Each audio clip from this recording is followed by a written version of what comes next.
موضوع الدرس فی احوال الاشقیاء سورۃ الملک تفسیر ابن کثیر۔ الحمدللہ رب العالمین والصلاة والسلام علی اشرف الانبیاء وسید المرسلین سیدنا محمد وعلی آلہ واصحابہ اجمعین۔ اللهم صل على سيدنا محمد وعلى آل سيدنا محمد كما صليت على إبراهيم وعلى آل إبراهيم في العالمين إنك حميد مجيد۔ أعوذ بالله من الشيطان الرجيم، بسم الله الرحمن الرحيم۔ وللذين كفروا بربهم عذاب جہنم وبئس المصیر۔ اذا القوا فيها سمعوا لها شهيقا وهي تفور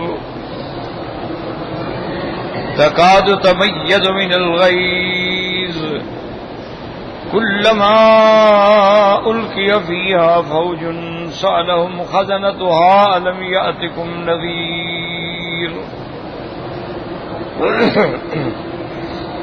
قالوا بلى قد جاءنا نذير فكذبنا وقلنا ما نزل الله من شيء إن أنتم إلا في ضلال كبير۔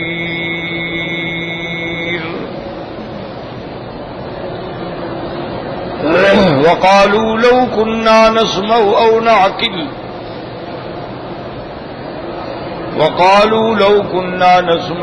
نعقل ما كنا في أصحاب السعير۔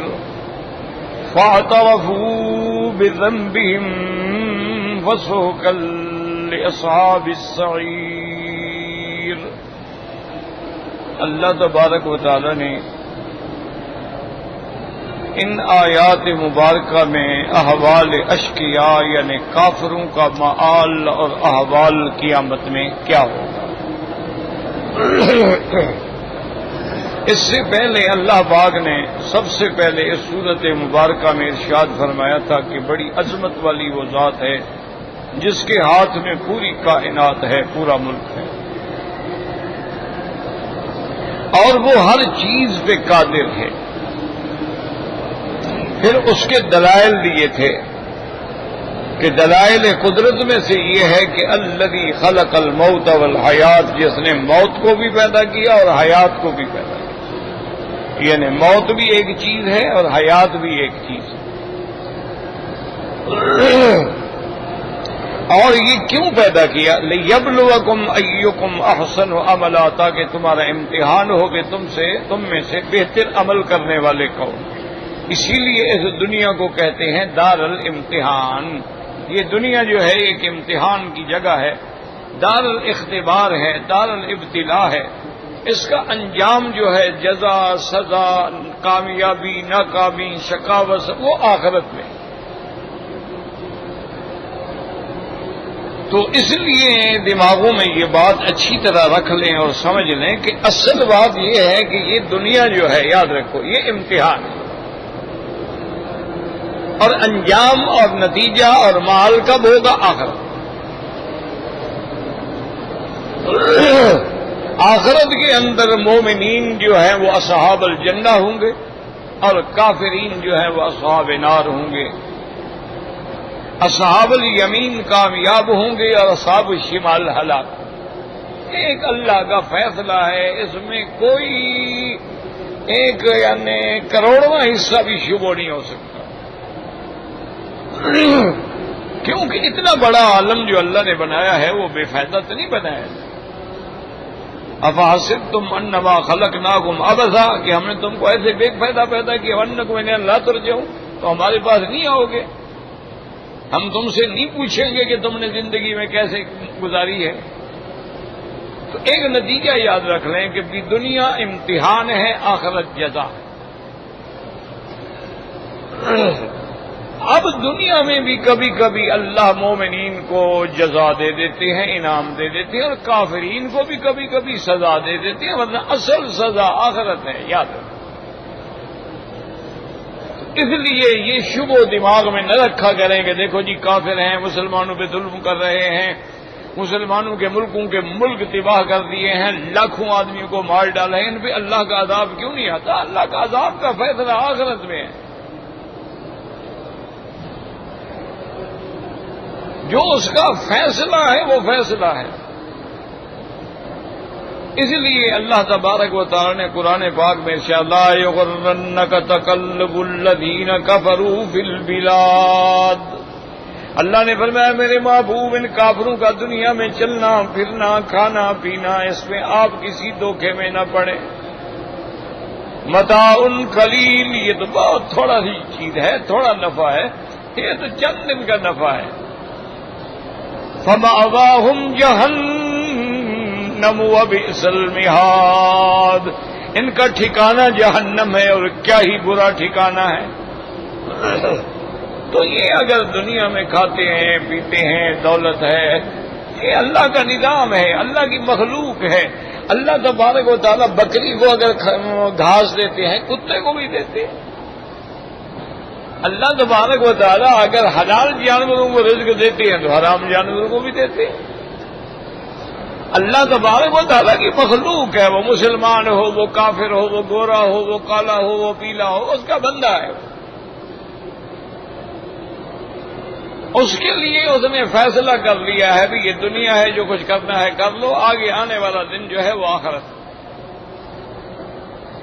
کبھی کبھی اللہ اپنی قدرت کا نظارہ دکھانے کے لیے کہ کوئی یہ شبہ میں نہ رہے کہ اتنی بڑی طاقتور قوموں کو کون عذاب دے گا، تو اللہ نے قوم عاد کو عذاب دیکھ کے نمونہ دکھلا دیا کہ وہ تو بڑی طاقتور قوم تھی، اس جیسا تو مخلوق پیدا ہی نہیں کی اللہ نے۔ جب ان پہ اللہ کا عذاب آیا تو ختم ہو گیا۔ قوم سمود ہے، قوم لوط ہے، قوم فرعون ہے۔ اسی لیے اللہ پاک نے کئی دفعہ یہ نظارے دکھلا دیے کہ وہ عذاب دینے پہ بھی قادر ہیں، اور یہ نظارہ بھی دکھلا دیا کہ وہ چاہے تو قید خانے سے اٹھا کے یوسف علیہ السلام کو تخت پہ بٹھا دیں، اس پہ بھی قادر ہیں۔ وہ چاہے تو سلیمان علیہ السلام کو بادشاہت عطا فرما دے، اور صرف انسانوں پہ نہیں، جنات پہ بھی، پرندوں پہ بھی، اور تمام دنیا کی بولیاں سکھا دے، وہ قادر ہیں۔ تو یہ اللہ اپنی قدرت کے مظاہر دکھلاتے ہیں، کیونکہ وَهُوَ عَلَىٰ كُلِّ شَيْءٍ قَدِيرٌ۔ اصل امتحان کے بعد نتیجہ قیامت میں نکلے گا کہ اَيُّكُمْ أَحْسَنُ عَمَلًا، تم میں سے بہتر عمل کس کا ہے۔ اور یاد رکھو کہ اللہ کے ہاں عمل کے قبول ہونے کے لیے دو چیزیں ضروری ہیں، ہمیشہ یاد رکھ لو، ان یکون خالصا و ان یکون ثوابا، عمل خالص ہو اور ثواب ہو۔ کیا مانا کہ خالص اللہ کے لیے ہو، خیرات ہے، نذر ہے، نیاز ہے، منت ہے، خالص اللہ کے لیے ہو، اس میں کسی کا شراکت نہ ہو، کسی کا شائبہ نہ ہو، کسی کا شبہ نہ ہو۔ تو دوسرا ثواباً کا معنی کہ وہ عمل مطابق و سنت محمد مصطفیٰ کے صلی اللہ علیہ وسلم کہ خالص اللہ کے لیے ہو اور ہو بھی سنت کے مطابق، پھر عمل اللہ کے ہاں مقبول ہوتا ہے۔ اگر خالص نہ ہو پھر بھی مقبول نہیں ہوگا، اور اگر وہ سنت رسول عربی پر نہ ہو تب بھی قبول نہیں ہوگا۔ اس کے قبول ہونے کے لیے دو شرطیں لازمی ہیں۔ جتنا مرضی آئے آدمی زور لگا لے۔ اب دیکھو نا، حضور پاک نے فرمایا کہ جب سورج نکل رہا، اللہ نے فرمایا کہ سورج نکلے تو نماز نہ پڑھو۔ نماز تو اللہ کی ہے نا، لیکن ہم پڑھیں گے تو گناہگار ہیں کہ اللہ نے منع کر دیا۔ سورج عین سر پہ ہو تو نماز نہ پڑھو، عصر کے بعد نہ پڑھو، سورج عین ڈوب رہا ہو نہ پڑھو۔ تو جن مقامات پہ روک دیا وہاں رکنا سنت ہے، اور جہاں حکم دیا وہ پورا کرنا سنت ہے۔ اللہ نے ہمیں حکم دیا ہے کہ طواف جو ہے حجر اسود سے شروع کرو۔ اگر کوئی رکن یمانی سے شروع کرے چکر تو پورے ہوں گے، لیکن طواف نہیں ہوگا۔ اگر کوئی حجر اسود سے ذرا آگے گزر کے دروازے کے پاس شروع کرے طواف نہیں ہوگا، کیونکہ اس نے مخالفت کی ہے سنت محمد مصطفیٰ کی صلی اللہ علیہ وعلا آلہ واصحابہ وسلم۔ تو اسی معاملات کو دیکھ لیا کرو نا، تو سارا دین تمہیں سمجھ آ جائے گا کہ بھی اذان سے پہلے صلاۃ و سلام ہے۔ بھئی جب حضور پاک نے نہیں پڑھے، بلال نے نہیں پڑھے، ابھی بہادورہ نے نہیں پڑھے، عبداللہ ابن مکتوم نے نہیں پڑھے، صحابہ اہل بیت نے نہیں پڑھے، صاف بات ہے کہ سنت کے خلاف ہے۔ اگر سنت کے خلاف ہے تو قبول نہیں ہے۔ اچھا، اسی طرح بھی نماز جمعہ کے بعد کھڑے ہو جاؤ جی صلاۃ و سلام پڑھو، بھئی حضور پاک نے نہیں پڑھے، صحابہ اہل بیت نے نہیں پڑھے، تو صاف ظاہر ہے کہ یہ بدعت ہے، اور بدعت جو ہے وہ گمراہی ہے۔ کیوں؟ عمل تو قبول ہی نہیں ہوگا نا جب تک سنت کے مطابق نہ ہو۔ تو سنت کے مطابق نہیں ہے، پھر یہ نہیں جی ہے تو اچھا ہی، ہمارے کہنے سے اچھا نہیں ہے۔ اچھا تب ہوگا جب مطابق ہوگا سنت محمد مصطفیٰ صلی اللہ علیہ وعلا آلہ واصحابہ وسلم تسلیما کثیرا کثیرا۔ ایک دفعہ حضرت عبداللہ ابن عمر رضی اللہ تعالیٰ عنہ ایک مسجد میں آئے تو دیکھا کہ مؤذن نے اذان دینے کے بعد لوگوں کو کہنا شروع کیا، بھی اٹھو بھائی، اٹھو بھائی، چلو بھائی، چلو بھائی، چلو بھائی، تیاری کرو، نماز کا وقت ہو گیا نا۔ آپ نے فرمایا نکلو اس مسجد سے۔ نے کہا حضرت نماز کی، انہوں نے کہا بھائی حضور کے زمانے اذان ہو گئی، پھر کہنے کا کیا مطلب ہے؟ یہ بدعت ہے جو حضور کے زمانے میں نہیں تھی، میں اس مسجد میں نماز بھی نہیں پڑھا۔ تو حضرت عبداللہ، حالانکہ وہ بیچارہ کیا کہہ رہا تھا؟ یہی کہہ رہا تھا بھائی اٹھو بھائی، یار کیا سستی کر رہے ہو، اٹھو تیاری کرو، وضو کرو، اٹھو جلدی کرو۔ وہ نماز کے لیے لوگوں کو کہہ رہا تھا کہ ہم فرمایا کہ جب حضور نے نہیں کہا، بس اذان ہو گئی، مسلمان کے لیے کافی ہے، اللہ نے بلا لیا، حی علی الصلاۃ، حی علی الصلاۃ، حی علی الفلاح، حی علی الفلاح، بس کافی ہے۔ تو اس لیے تو فرمایا لیبلوکم ایکم احسن عملا، اور اس کے بعد پھر اپنی قدرت کا کمال دکھایا، وہو علی کل شیء قدیر الذی خلق سبع سماوات طباقا، جس نے 7 آسمان بنائے طبق در طبق۔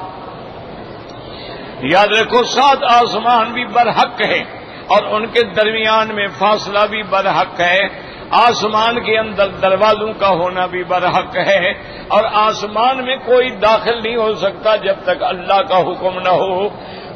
لا تفتح لهم ابواب السماء ولا يدخلون الجنة حتى يلج الجمل في سم الخياط۔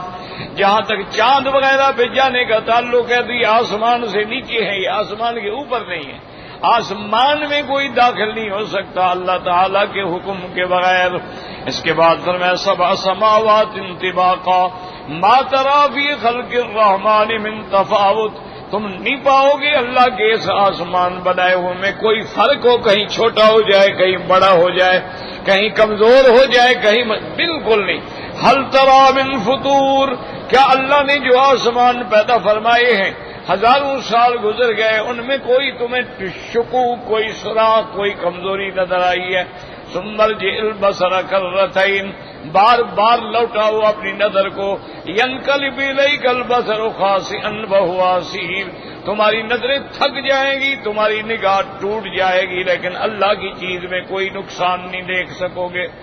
اس لیے فرماتے ثم ارجع البصر ثم ارجع البصر کرتين ينقلب اليك البصر خاسئا وهو حسير۔ وَلَقَدْ زَيَّنَّا السَّمَاءَ الدُّنْيَا بِمَصَابِيحَ، اللہ نے آسمانوں کو ستاروں کے ساتھ زینت بخشی ہے۔ اللہ نے آسمان دنیا کو ستاروں کے ساتھ مزین فرمایا۔ اس میں ستارے ہیں، کئی ثوابت ہیں، کئی سیارات ہیں، کوئی چلنے والے ہیں، کوئی رکنے والے ہیں، کوئی ٹھہرنے والے ہیں، پھر ان میں سورج ہے، پھر ان میں چاند ہے، پھر ان سب کا نظام جو ہے وہ میرے اللہ تعالی کے ہاتھ میں ہے۔ اور فرمایا ایک آسمان کے لیے ستارے زینت ہیں، اور دوسرا یہ ہے وَجَعَلْنَاهَا رُجُومًا لِلشَّيَاطِينِ، اور جو شیطان ملائکہ کی باتیں چراتے ہیں ان کے لیے ہم نے یہ میزائل بنا ڈالے ہیں۔ وَجَعَلْنَاهَا رُجُومًا لِلشَّيَاطِينِ وَأَعْتَدْنَا لَهُمْ عَذَابَ السَّعِيرِ، اور ان کے لیے اللہ تبارک و تعالی نے عذاب دردناک تیار کر رکھا ہے، عذاب جلانے والا۔ تو یہ الحمدللہ ہم پڑھ چکے ہیں، اور آج کا سبق جو ہم نے پڑھا ہے اب اس پہ غور کریں۔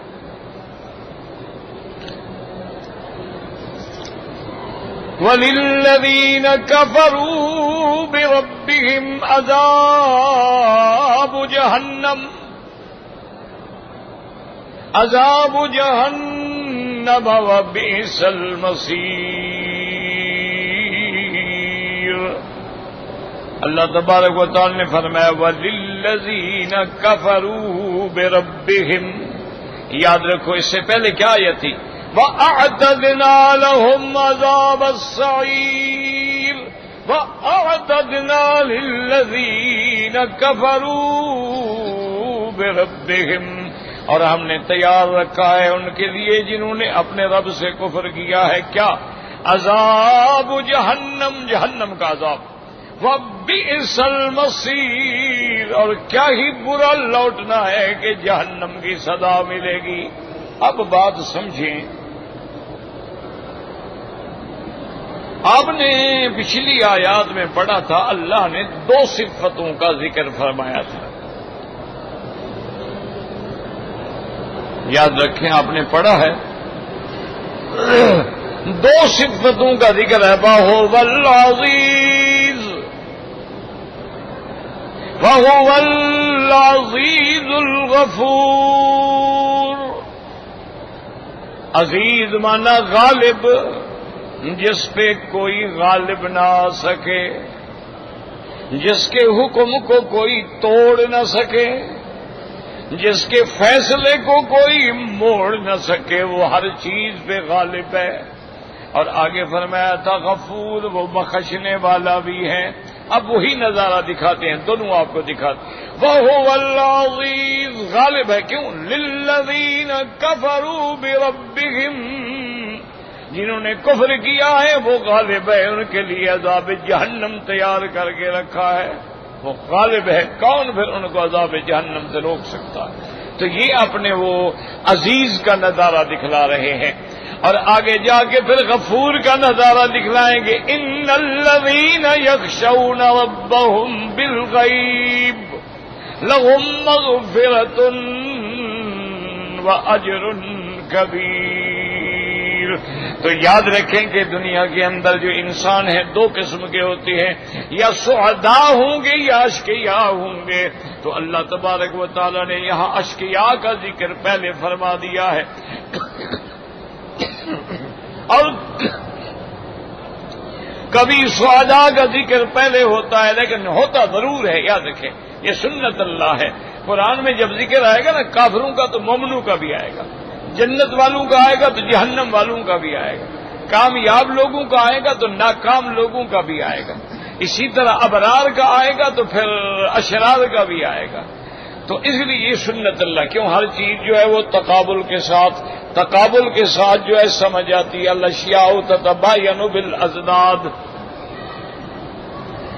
اب یہاں کی جو آیات مبارکہ ہیں بڑی واضح آیات ہے کہ وَلِلَّذِينَ كَفَرُوا بِرَبِّهِمْ عَذَابُ جَهَنَّمَ، لیکن بعض فرقے پیدا ہوئے ہیں، بڑے بڑے باطل فرقے ہیں۔ معتزلہ میں جیسے فرقے ہیں نا جی، تو کئی قسم کے فرقے ہیں، کوئی جہمیہ ہیں، کوئی کرامیہ ہیں، کوئی قدریہ ہیں، کوئی مشبہہ ہیں، کوئی خوارج ہیں، کوئی روافض ہیں، اتنے 72 فرقہ ہیں۔ اچھا، اب وہ فرقے یاد رکھو یہ نہیں ہے کہ وہ خود بنائے گئے ہیں، بات کو سمجھیں، وہ فرقے باطل جو ہیں نا، یاد رکھو یہ نہیں کہ خود نہیں، وہ بنائے گئے۔ تو جب بنائے گئے ہیں تو اس لیے وہ فرقے جو ہے نا، ایک کے ذمہ ایک ڈپٹی ہے، دوسرے کے ذمہ دوسری ڈپٹی ہے۔ اب دیکھیں نا کہ روافض ہیں، وہ جناب اہل بیت سے محبت کی انتہا کر دیں گے، حضرت علی کو خدا مان لیں گے۔ اس کے مقابلے پہ خوارج ہیں، وہ حضرت علی کو مسلمان بھی نہیں مانتے ہیں۔ اسی طرح آپ دیکھیں کہ نصرانیت ہے، وہ عیسیٰ علیہ السلام کو خدا کہہ دے گی۔ ادھر یہودیت ہے، وہ اس کو حلال کا بیٹا بھی نہیں مانتے، وہ کہتے ہیں یوسف النجار کا بیٹا ہے۔ کیونکہ یہ فتنے جو ہے نا، یاد رکھو یہ مذاہب خود بنائے گئے ہیں نا، مشکل یہ ہے۔ ایک تو ہوتا ہے نا، ابھی آپ قرآن شریف پڑھ رہے تھے، ایک آیت آپ کو سمجھ نہیں آئی، آپ کسی مشکل میں الجھ گئے، پڑ گئے، ایک ہے نہیں، خود آپ نے یہ مشکلات خود ڈھونڈ کے بنائی ہیں۔ اب انہوں نے بھی کیا کیا کہ ہر فرقے کو جہاں موقع ملتا ہے، اب ان میں دو فرقے ہیں۔ ایک فرقہ معتزلہ کا یہ کہتا ہے کہ بھئی جتنے مرضی آئے زندگی میں گناہ کرو، جنت میں تم نے ضرور جانا ہے اگر کلمہ پڑھا ہے۔ وہ کہتے ہیں بس ایمان جو ہے، ایمان بس جنت میں آدمی جائے گا ایمان کی وجہ سے، گناہ کچھ بھی نہیں کرتے۔ اچھا، اس کے دوسری پارٹی نے کیا کہا؟ انہوں نے کہا نہیں، اگر گناہ کرو گے تو سیدھا جہنم، جنت تو ہے متقین کے لیے، وعدت للمتقین، گناہ کرنے والا تو فاسق فاجر ہے، وہ کیسے جائے گا جنت میں؟ دونوں مقابلے میں کیوں؟ ان کو اس لیے تیار کیے گئے، ان کو اس لیے تیار کیا۔ جیسے آپ دیکھتے ہیں نا، ایک آدمی کو تیار کیا جاتا ہے کہ بھئی تم نے فلاں گھر میں ڈاکہ مارنا ہے، اور دوسرے کو کہا جاتا ہے ان کو پتہ دینا ہے کہ آدمی آ رہے ہیں، تیار رہو۔ تو دونوں کام تو خود کرائے جا رہے ہیں نا۔ اسی لیے آپ کو سمجھ نہیں آتا نا کہ یہ کیا بات ہے یار، شیعہ یہ کہتے ہیں، خوارج یہ کہ وہ اللہ کے بندے، یہ فرقے بنائے گئے، کیوں بنائے گئے اس کو بھی سمجھ لیں کہ جب میرے مدنی کا چاند چمکا اور جب حضور کا نبوت کا چاند چمکا ہے اور سرکار دو جہاں مدینے میں آئے ہیں، تو اسلام پھیلتا گیا پھیلتا گیا پھیلتا گیا۔ یعنی 13 سال کی محنت میں حضور نے 82 آدمی تیار کیے مکی زندگی میں۔ اچھا، مدنی زندگی میں 10 سال کی مدت میں لاکھوں صحابہ تیار ہو گئے، تو اسلام پھیلنا شروع ہو گیا۔ کجا وہ وقت کے مکے میں اذان دینا مشکل تھا، اور کجا وہ وقت کے صحابہ تبوک میں اذانیں دے رہے ہیں اور حنین میں اذانیں دے رہے ہیں، اور سارا ماحول العرب فتح ہو گیا ہے۔ تو اب جو دشمن تھے نا، یہود اور نصارہ، انہوں نے دیکھا کہ بھئی اسلام تو اتنی ترقی کر رہا ہے، اسلام اتنا پھیل رہا ہے، اب ان کا مقابلہ نہیں کر سکتے ہم۔ اگر ہم مقابلہ کریں گے مسلمان کچل دیں گے ہم۔ یہ تو کوئی عجیب قوم ہے، یہ تو جاتے ہیں تو دریا ان سے ڈرتے ہیں، جنگل کے شیر ان سے ڈرتے ہیں۔ یہ پتہ نہیں کیا مخلوق ہے بھائی۔ آگے دریا آ جاتے ہیں، وہ کہتے ہیں گھوڑے دریا میں ڈال دو۔ ان کا 60 آدمی حضرت خالد بن الولید کے ساتھ رات کو واچ کر رہے ہیں، رات کو دشمنوں کے نگرانی کرنے کے لیے ہے کہ کہیں کوئی شب خون نہ باز دے۔ حضرت خالد کھڑے ہو گئے، ان کے ساتھ اس وقت 60 آدمی کی ایک جماعت ہے۔ آپ نے فرمایا کہ دیکھو بات سنو، میرا دل کرتا ہے کہ ہم کافروں پہ حملہ کر دیں۔ انہوں نے کہا خالد کیا کہہ رہے ہو، 60,000 کا لشکر ہے عیسائیوں کا، میلوں تک خیمے لگے ہوئے ہیں، ہم 60 آدمی کیا کر رہے ہیں؟ انہوں نے کہا یار یہ تھوڑے بہت کی کیا بات ہے، کم من فئۃ قلیلۃ غلبت فئۃ کثیرۃ باذن اللہ، بہت تھوڑی جماعتیں کو اللہ بڑی جماعتوں میں فتح دے دیتے ہیں۔ اور پھر یہ ہے کہ ہمارا فتح تو مقصد ہی نہیں ہے نا یار، اگر شہید ہو جائیں گے تو اچھی بات ہے، مقام شہادت مل گیا، اگر بچ گئے غازی ہو جائے گا ہمارا تو کوئی نقصان ہے نہیں۔ بھئی میں تو حملہ کرتا ہوں، میرے ساتھ چلتے ہو چلو، نہیں چلتے ہو تو میں جا رہا ہوں۔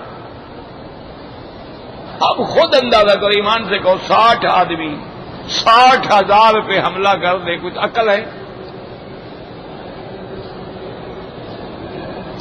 جب حضرت خالد نے نعرہ لگایا اور جناب گھس گیا دشمنوں کے قلب میں، اب وہ اٹھ رہے ہیں، پریشان ہو رہے ہیں، کیا ہو گیا کیا ہو گیا کیا ہو گیا؟ ان کو اٹھتے اٹھتے بھی انہوں نے تو صفیں الٹ ڈالی۔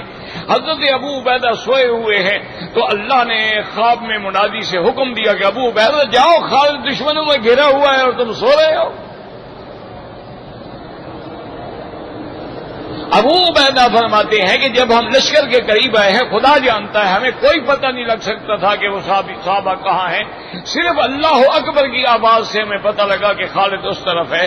تو ادھر سے مسلمانوں کو یعنی 60 آدمیوں نے جنگ شروع کی، 60,000 شکست کھا گیا۔ کوئی بات ہے نہ کوئی سمجھنے والی بات، کوئی عقل میں آنے والی بات۔ حضرت خالد نے جب جنگیں روم پہ علاقے پہ فتوحات کی ہے تو ایک رومن جرنل جو ہے وہ بھی گرفتار تھا اور حضرت خالد کے خیمے کے ساتھ تھا، تو اس نے کہا کہ خالد تمہاری بہادری کو میں نے دیکھا ہے، میں بہادر آدمی ہوں، بہادر کی قدر کرتا ہوں، میرے علاقے کے فوجیوں سے بچ کے رہنا، ان کے پاس زہر ہوتی ہے، کبھی تمہارے کھانے میں زہر نہ ملا دیں، تم ان کے ہاتھ سے نہ کبھی پانی پینا نہ کبھی کھانا کھانا۔ حضرت خالد نے کہا وہ زہر کیوں ہوتی ہے؟ اس لیے ہوتی ہے کہ اگر ہم گرفتار ہو جائیں، جیسے میں جرنل ہوں، میں اگر پکڑا جاؤں جیسے گرفتار ہو گیا تو میں اپنے ملک کے راز نہ دوں، میں مر جاؤں گا، بس ٹھیک ہے۔ تو آپ نے فرمایا تمہارے پاس بھی وہ زہر ہے؟ میں نے کہا ہاں میرے پاس بھی ہے۔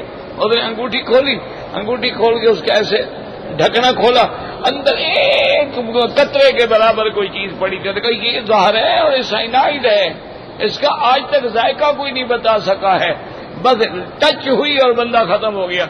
آپ نے فرمایا مجھے دکھاؤ تو صحیح یار، انگوٹھی دے دی اس نے، آپ نے 7 گلاس پانی کا رکھا تھا اس میں ڈال دی۔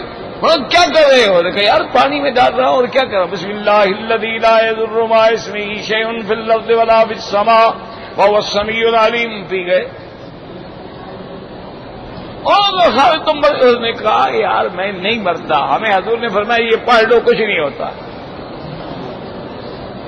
اب وہ پاگل ہو گئے، ان پہ زہر بھی اثر نہیں کرتی۔ یہ غصے میں آتے ہیں تو دریائے نیل کو خط لکھ دیتی ہیں کہ چلنا ہے تو چلو ورنہ ہمیں کوئی ضرورت نہیں تمہاری۔ یہ پیغام دینا ہوتا ہے تو یا ساریت الجبل، مدینے میں کھڑے ہو کے نہا بند میں اپنی فوجوں کو کاشن دے رہا ہے۔ انہوں نے کہا ان کا کیا مقابلہ ہو سکتا ہے؟ اب حل یہ ہے کہ ان کے اندر گھس جاؤ، مسلمان بن جاؤ، نمازیں پڑھو، تہجدیں پڑھو، ساری ساری رات جاگو، لمبے لمبے چلے کاٹو، لمبے لمبے پگڑیاں باندھو، اندر گھسنے کے بعد پھر فرقے پیدا کرو، یہ شیعان علی بن جائیں اور یہ شیعان صحابہ بن جائیں، یہ خوارج بن جائیں، یہ روافض بن جائیں، اندر جا کے ان کو جب تک ہم نہیں توڑیں گے مسلمان شکست نہیں کھا سکتے۔ امان سے کہو چلو یار یہ پرانی باتیں تو ہم سناتے رہتے، ابھی آپ دیکھ لیں کہ کافروں نے اس وقت کی جو سب سے بڑی طاقت اپنے آپ کو کہلاتے ہیں، انہوں نے ایمان سے کہیں کہ مسلمانوں کو دہشت گرد ہیں، بلا ہیں، یہ جن ہیں، یہ بھوت ہیں، یہ ہوا ہے، یہ ایسے ہیں، ساری دنیا کے میڈیا میں بدنام کیا ہے، قرآن بدل ڈالا، قرآن نئے چھپا ڈالے ہیں۔ اللہ کی قدرت ہے کہ 9/11 کے حادثے کے بعد سب سے زیادہ مسلمان ہوئے ہیں، اسلام پھیل گیا اور اسلام بھڑک اٹھا۔ یہ اللہ نے اسلام میں ایک ایسی طاقت رکھی ہے، آپ جتنا اس کو دبائیں گے یا اور ابھرے گا۔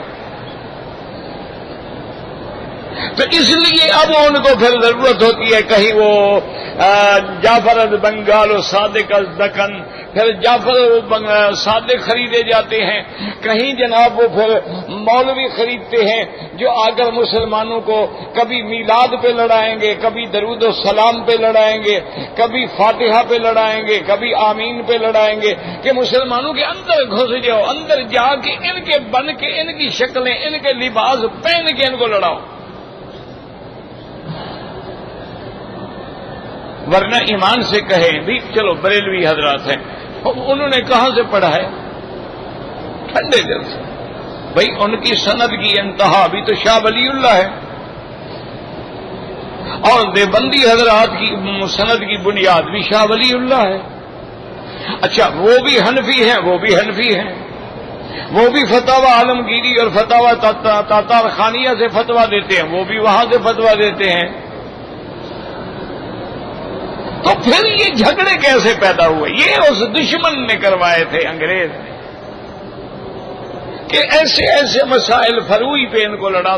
اچھا ایک آدمی نے زور سے آمین کہا، الحمدللہ، کیا جھگڑے کی بات ہے بھائی، ٹھیک ہے۔ ایک آدمی نے آہستہ آمین کہہ دیا، کوئی بات نہیں، نماز تو دونوں کی درست ہے۔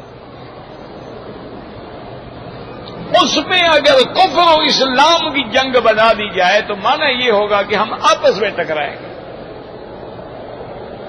یہی وجہ ہے، ہمیشہ یاد رکھو۔ اب دیکھو نا کیسی الٹ بات ہے، ایک فرقہ کہتا ہے جو گناہ کرو گناہ نقصان ہی نہیں دیتا، انہوں نے گناہوں کا دروازہ کھول دیا۔ انہوں نے کہا جی کیوں؟ انہوں نے کہا حضور نے فرمایا من قال لا الہ الا اللہ دخل الجنہ، اللہ کے نبی نے فرمایا جس نے کلمہ پڑھا وہ جنت میں داخل ہو گیا۔ من مات لا یشرک باللہ شیئا حرمہ اللہ علیہ النار، جو بندہ مر گیا اس نے شرک نہیں کیا تو اللہ نے جہنم کی آگ اس پہ حرام کر دی ہے۔ بس ٹھیک ہے، کلمہ پڑھ لیا، ہم نے شرک نہیں کیا، جنت میں جائیں گے۔ باقی گناہ شنات انسان جو ہوا یہ تھوڑا بہت ادھر ادھر منہ تو مار لیتا ہے نا۔ اب اس کے مقابلے پہ دوسری جماعت کو تیار کرنے کہا نہیں نہیں، بے وقوف ہیں، یہ تو پاگل ہیں۔ قرآن کہتے ہیں اعدت للمتقین، ہم نے جنت متقی لوگوں کے لیے تیار کی ہے۔ قرآن کہتے ہیں ان الذین آمنوا وعملوا الصالحات کانت لهم جنات الفردوس نزلا خالدین فیہا لا یبغون عنہا حولا، جو لوگ ایمان لائے اور عمل کیے اچھے، جنت ان کے لیے ہے۔ اگر عمل برے کیے تو ان کے لیے تو جنت نہیں ہے، اگر گناہ کیا تو فاسق ہو گیا، ان کے لیے جنت نہیں ہے۔ یہ دو فرقے بن گئے۔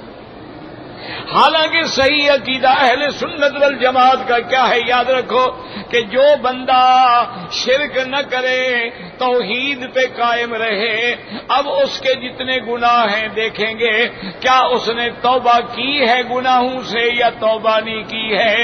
اگر توبہ کر لی ہے، اللہ فرماتے الا من تاب وآمن وعمل صالحا، اگر توبہ کر لی ہے تو میں اس کے گناہوں کو مٹا ڈالوں گا اور اس کو جنت میں داخل کروں گا۔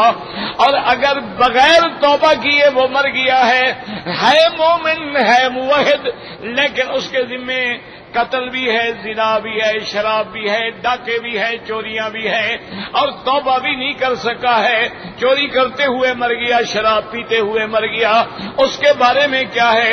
اللہ نے فرمایا ان اللہ لا یغفر ان یشرک بہ ویغفر ما دون ذلک لمن یشاء، جو شرک پہ مر گیا اس کی تو بخشش نہیں ہوگی، اور جو شرک پہ نہیں مرا ہے باقی گناہ میری مرضی ہے تو معاف کر کے جنت میں بھیج دوں، یا باقی گناہوں کے لیے اس کو جہنم میں ڈال کے سزا دے کے پاک کرنے کے بعد اس کو بھیجوں۔ اس لیے حضور نے فرمایا شفاعتی لأہل الکبائر من امتی، میں جو شفاعت کروں گا تو اپنی امت کے گناہ گاروں کے لیے کروں گا، تو گناہ گار جہنم میں ہوں گے تو شفاعت کریں گے، اگر وہاں ہوں گے نہیں تو شفاعت کس کی کریں گے، کس کو نکالیں گے؟ اس لیے حضور فرماتے انا اشفع و اشفع فاشفع، میں شفاعت کر کے امت کو نکالوں گا، وہ جہنم میں جل رہے ہوں گے، میں شفاعت کر کے نکالوں گا، حتی یقال لی ہر رضیت یا محمد، اللہ پاک فرمائیں گے کہ میرا مدنی محمد مصطفیٰ اب آپ نے اتنی امت چھڑوا لی ہے، اب راضی ہو کہ نہیں ہو؟ حضور فرماتے ہیں کہ میں سر سجدے میں ڈالوں گا اور کہوں گا رضی تو ربی، میرا رب میں راضی ہوں، بالکل راضی ہوں۔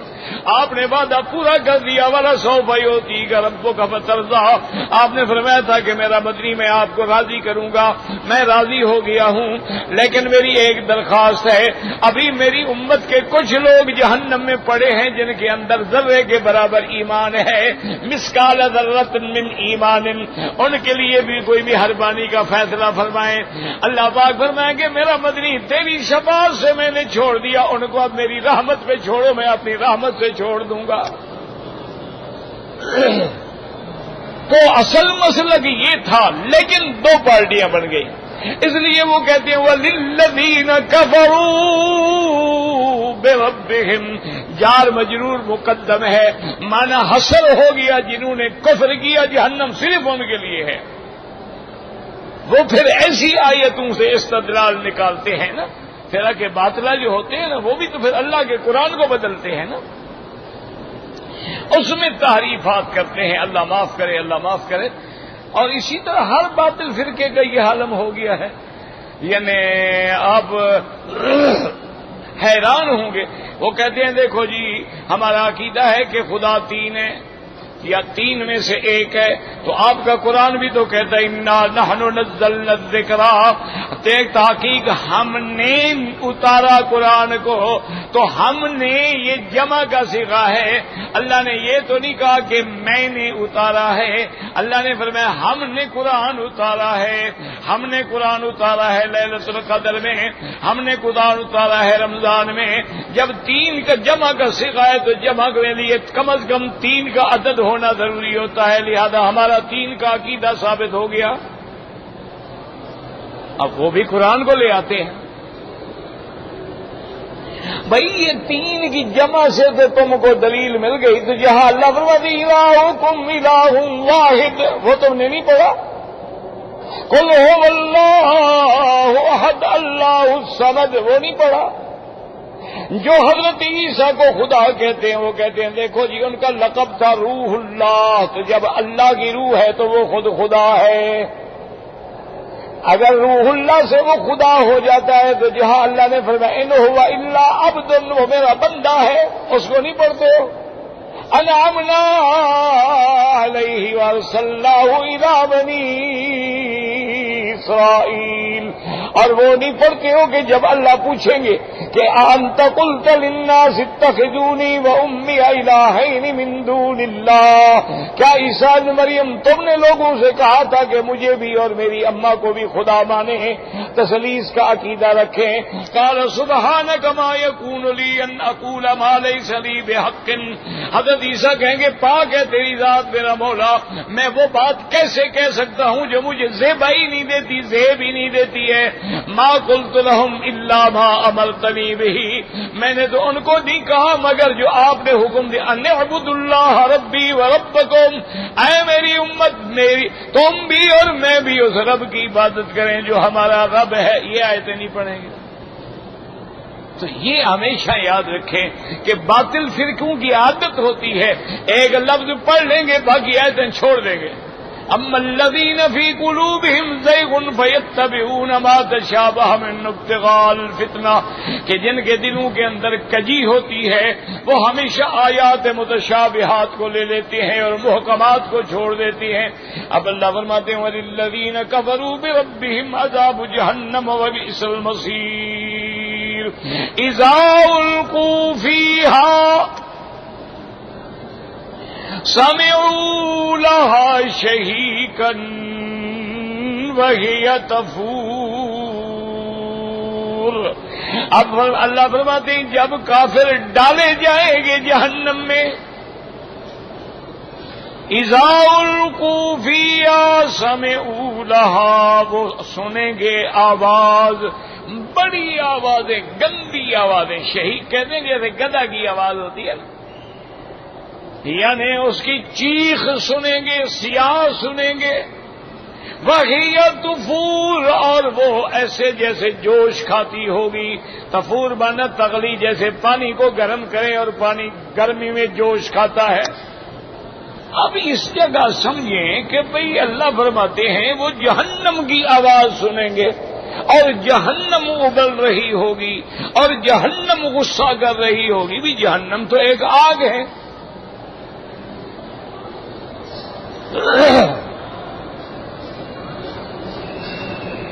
تو بھئی جو آگ ہے پھر وہ آگ کیسے غصہ کر، آگ تو آگ ہے، غصے کا کیا معنی ہے؟ جس کو ڈالو جلا ڈالے گی.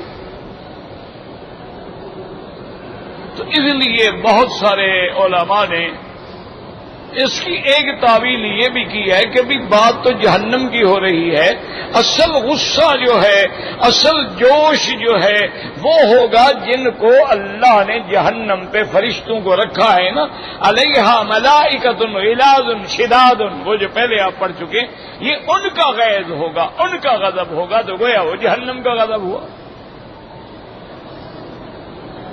جیسے قرآن میں کئی جگہ آتا ہے وَكَم مِّن قَرْيَةٍ أَهْلَكْنَاهَا، کتنی بستیاں ہیں جن کو ہم نے ہلاک کر ڈالا ہے. اب بستیاں تو ہلاک نہیں ہوتی نا، بستی والے ہلاک ہوتے ہیں. یاد رکھو جیسے کہ یوسف علیہ السلام کے بھائیوں نے اپنے ابا سے کہا تھا وَاسْأَلِ الْقَرْيَةَ الَّتِي كُنَّا فِيهَا، آپ اس بستی سے پوچھیں جس کے اندر ہم تھے. اب بستی سے کیا پوچھیں گے؟ مانا ہے اہل القریت، بستی والوں سے پوچھے. تو بعض علماء یہ کہتے ہیں کہ یہ ساری تعبیر جو ہے دراصل یہ ان کا غصہ ہے جو جہنم پہ اللہ کے فرشتے ہیں اور ان کی آوازیں ہیں اور ان کا غیظ و غضب ہے. یہ ایک جواب یاد. اور بعض علماء کہتے ہیں ہمیں ایسی تعبیر کرنے کی کیا ضرورت ہے؟ اللہ تبارک و تعالیٰ قادر ہیں، اللہ چاہے تو پانی کے اندر بھی شعور پیدا فرما دیں، اللہ تبارک و تعالیٰ پانی کو بھی عقل عطا فرما دیں، فہم عطا فرما دیں کہ جب موسیٰ علیہ السلام کی فوج گزرتی ہے تو راستہ دے دیتا ہے اور فرعون آتا ہے تو فوراً پکڑ کے غرق کر دیتا ہے. اللہ چاہے تو آگ کو بھی عقل دے دیں کہ ابراہیم علیہ السلام آتا ہے تو ٹھنڈی ہو جاتی ہے. اللہ براہ راست آگ کو حکم فرما رہے ہیں. تو قیامت میں بھی اللہ قادر ہیں کہ وہ آگ کو بولنے کی طاقت دے دیں، وہ آگ کو سمجھنے کی طاقت دے دیں، وہ آگ کو غصہ نکالنے کی طاقت دے دیں. وہ جس چیز میں چاہے عقل اور شعور پیدا کر دیتے ہیں، وہ چاہے تو لکڑی میں بھی عقل و شعور پیدا کر دیتے ہیں. کہ حضور پاک نے جب خطبہ دینا چھوڑ دیا تو وہ جو لکڑی تھی وہ رونے لگ گئی. تو اب لکڑی میں بھی شعور پیدا ہو گیا. اللہ چاہے تو پتھروں میں بھی شعور پیدا فرما دے ہیں. میرے آقا رحمت دو جہاں فرماتے ہیں انی لعارف حجرا بمکہ، بخاری شریف میں حدیث ہے.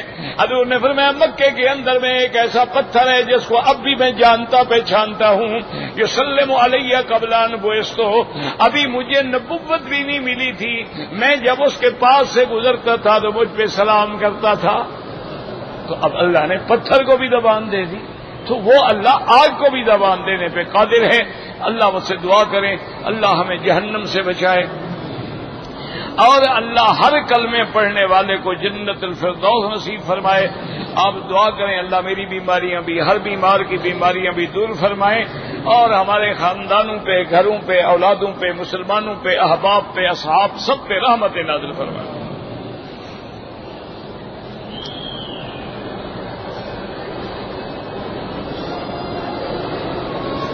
کہتے جی کہ ہم نے کسی سے مکان لیا ہے گروی پہ، یعنی قرضہ لیا، مکان گروی کر لیا کہ بھی فلاں تاریخ تک اگر قرضہ نہیں دے گا تو یہ مکان بیچ کے وہ اپنے پیسے، یہ ہوتی ہے گروی. اس مکان سے ہم کرایہ لے سکتے ہو؟ یہی تو پھر سود ہو جائے گا. کرایہ کیسے لے سکتے ہو؟ بالکل حرام ہے کرایہ لینا. یہ اچھی بات ہے کہ یعنی 10 سال کے لیے گروی ہے تو 10 سال کا کرایہ بھی کماتے رہو اور 10 سال کے اپنے اصل پیسے بھی لے لو، اور یہ 10 سال کا جو نفع ہے پھر کس کا ہے؟ بڑے شریف آدمی ہو بھی ماشاءاللہ. خالص حرام ہے. تم ایسا کرو نا جی جتنا اس کا کرایہ بنتا ہے وہ کرایہ پہ چڑھا دو، اپنا قرضہ کاٹتے جاؤ، وہ تو مالک کا ہے. گروی کا معنی ہے گارنٹی کہ اگر اس نے پیسے نہ دیے تمہارے ہاتھ میں جائیداد ہے، بیچ سکتے ہو. یہ تھوڑا ہے کہ فائدہ اٹھاؤ.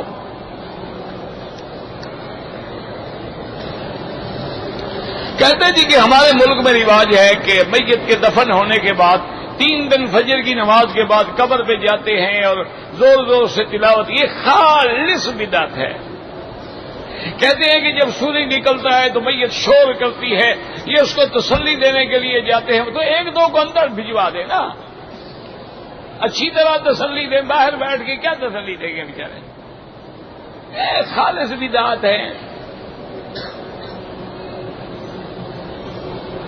ہماری مسجد میں نماز فجر اور نماز مغرب کے بعد امام صاحب جو ہیں وہ سوریہ کے لیے اور مسلمان ملکوں کے لیے دعا کرتے. بالکل ٹھیک ہے، اس کو کہتے ہیں دعائے قنوت نازلہ، کہ جب مسلمانوں پر کوئی مصیبت گزری تو حضور پاک ان کے لیے دعا کرتے تھے.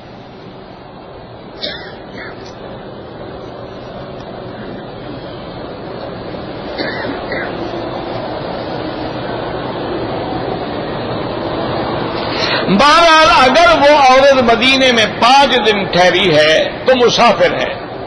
اب مکے میں آنے کے بعد 20 دن ٹھہرنے کی نیت ہے تو مقیم ہے، نماز پوری پڑھے.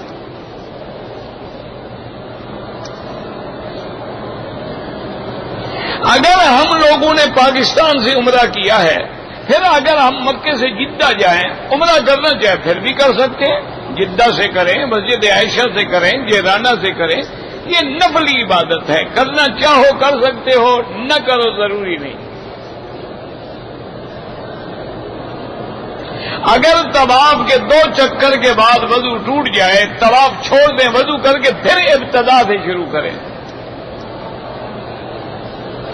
آب زمزم بھی سنت یہ ہے کہ بیٹھ کے پیا جائے، اگر کوئی کھڑے ہو کے پی لے تو گناہ نہیں ہوگا، یہ معنی نہیں کہ کھڑے ہو کے پیا جائے۔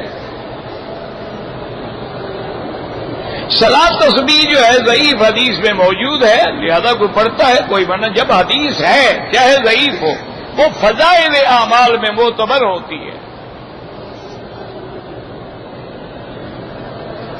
بغیر احرام کے کسی نے مچھر یا جوں مار دیا ہے کوئی بات نہیں، موذی چیز کو مارنا تو احرام میں بھی جائز ہے۔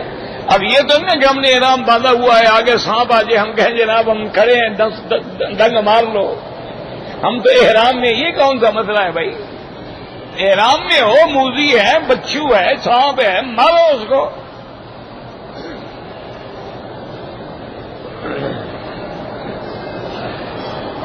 کہتے جی کسی آدمی نے اپنی بیوی کو 1 طلاق دی ہے، بالکل ٹھیک ہے، وہ رجوع کر سکتا ہے، 3 مہینے کے اندر اندر رجوع کر لے۔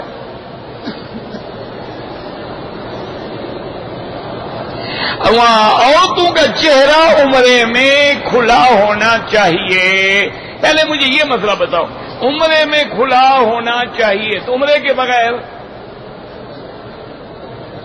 نہیں سمجھ آیا بھائی؟ عمرے کے بغیر چھپا ہونا چاہیے تو عمرے میں کھلے گا نا۔ اگر اس نے پہلے ہی کھولا ہوا ہے وہ تو سارا سال عمرے میں ہے بیچاری۔ کوئی مسئلہ سمجھ نہیں آیا بھائی؟ عمرے میں چہرہ عورت کا کھلا ہو عمرے کے بغیر تو تب کھلے گا نا جو پہلے بند ہو، جب بند ہی نہیں ہے تو عمرہ کس بات کا؟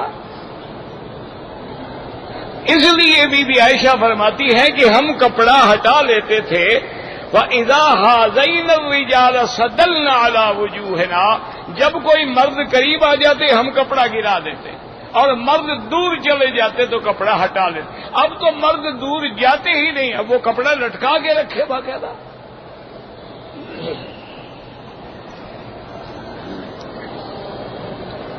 کہتے جی کئی چیزیں لوگ کھانے کی تقسیم کرتے ہیں وہ کھا سکتے ہیں، وہ زکوٰۃ نہیں ہوتی۔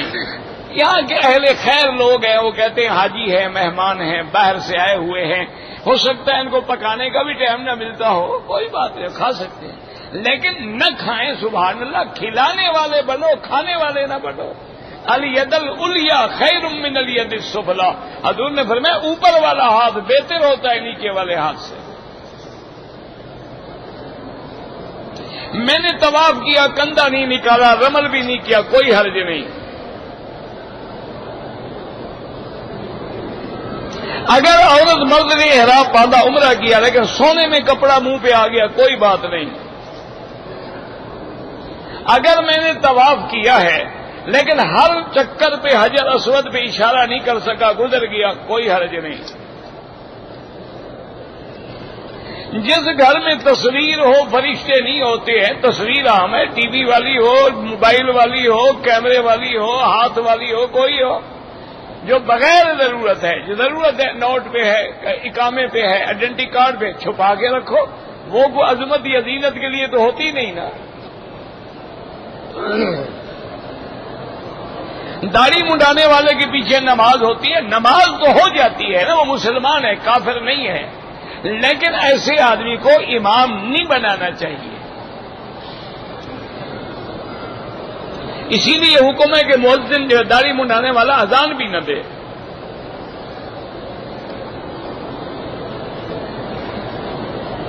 کہتے ہیں جی کہ ایک مولوی صاحب کہتے ہیں کہ اللہ نے فرمایا کہ یہ ساری دنیا حضور کے لیے بنائی ہے، حضور نہ ہوتے میں دنیا نہ بناتا۔ ایک روایت ہے، ایک ضعیف روایت ہے، اس کا اعتبار ہی نہیں۔ بعض علماء کہتے ہیں وہ موضوع ہے، لولاک لما خلقت الافلاک، کہ موضوع روایت۔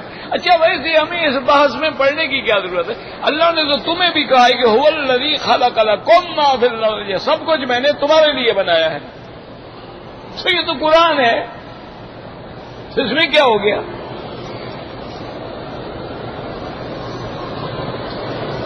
عورت اپنے محرم کے بغیر طواف کر سکتی ہے؟ بالکل کر سکتی ہے. اب یہ مسئلہ تھوڑا ہے کہ نماز پڑھنے آئے تو رسی ڈال کے آئے. نہیں، طواف کرے، نماز پڑھے، محرم کے بغیر سفر نہ کرے. یہ تھوڑا ہے کہ نماز پڑھنے کے لیے بھی نہ آئے.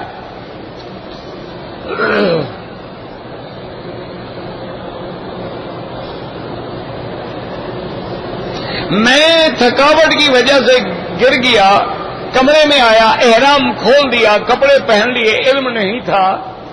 بالکل جناب دم دینی پڑے گی. پتہ نہیں عمرہ بھی تم نے کیا یا پہلے گر پڑے.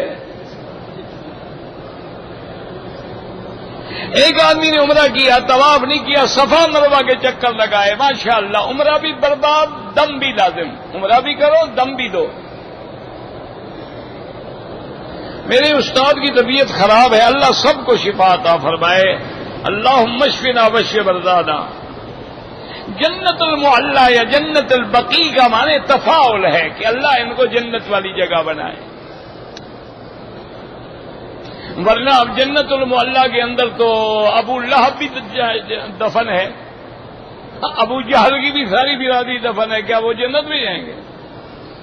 جنت میں آدمی ایمان سے جائے گا.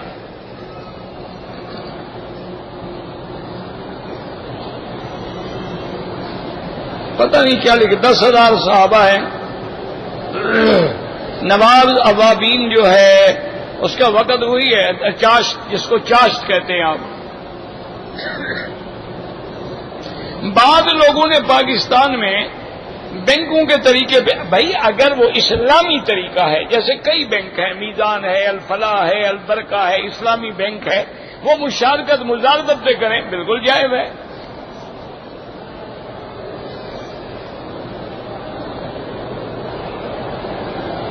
ہم لوگ مسافر ہیں، فرض تو ہمیں قصر ہے، سنت نفل معاف ہے، پڑھو تو ثواب ہے. یہ تھوڑا ہے کہ ثواب نہیں ہوگا. اگر عورت عمرے کا احرام باندھ کے آئی، مکے پہنچی، حیض آ گیا، اپنے ہوٹل میں بیٹھی رہے، جب حیض کے دن پورے ہو جائیں، صاف ہو جائے، غسل کرے، عمرہ کرے.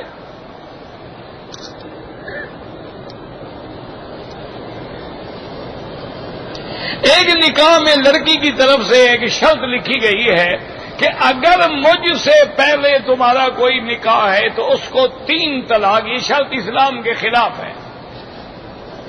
تم کون ہو شرط لکھوانے والی؟ اور ایک بات یاد رکھو، جو عورتیں یہ شرطیں کرتی ہیں نا کہ پہلی کو طلاق ہے، انشاءاللہ ان کو بھی طلاق ہوگی، ان کو بھی اللہ وہی سزا دیں گے جو دوسرے کے لیے چاہتی ہے.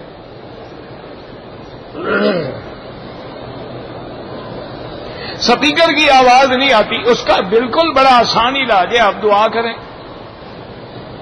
دعا کریں، اللہ پاک انتظامیہ کے دل میں ڈال دے. میرے بس میں تو نہیں ہے. عصر مغرب کے درمیان طواف کے افضل یہ ہے کہ نماز مغرب کے بعد پڑھے.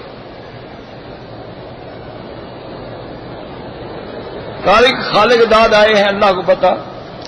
اب مجھے وضو بھی کرنا ہوتا ہے. ربنا تقبل منا انک انت السمیع العلیم وتب علینا انک انت التواب الرحیم. صلی اللہ تعالی علی خیر خلقہ سیدنا محمد وعلی آلہ وصحبہ اجمعین. اللهم صل علی سیدنا محمد وعلی آل سیدنا محمد وبارک. آپ دعا تو کرتے نہیں نا، آپ دعا کریں کہ اللہ پاک میری بیماریاں دور کر دے.